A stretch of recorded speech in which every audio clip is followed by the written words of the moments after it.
Making fire. Yeah. Yeah, one of the other essentials is to be able to make fire easy.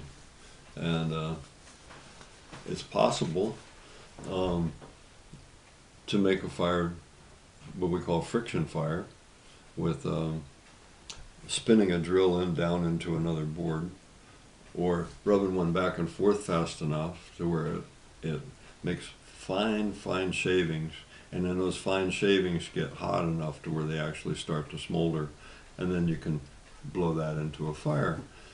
Nothing quite so nice as matches. Matches, Bic lighter, propane torch, stuff like that is all pretty nice. But it is nice to know that you can start a fire without any of those modern things. And I like the bow and drill method, primitive method of making fire, because the only thing I need is a pocket knife. And I suppose I could get one going with a sharp rock to shape the parts to make this thing happen. And then better than that even is if you can do a hand drill, but that's quite an athletic event, and it takes a lot of practice. A lot more difficult to do than a bow and drill, but you don't need a bow, and you don't need a bearing block to do a hand drill. Now the problem with friction fires is that if it's humid or raining or something like that, it makes it about 10 times harder to get one going. Well, then comes flint and steel.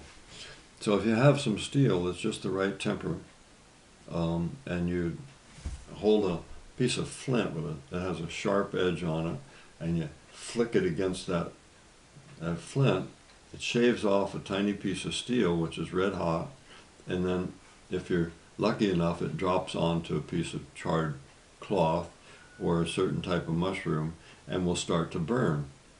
And that's how, and I suppose you could, if you had alcohol or gasoline or something, you could drop a spark on that and it would probably work pretty nice. What was the mushroom you mentioned?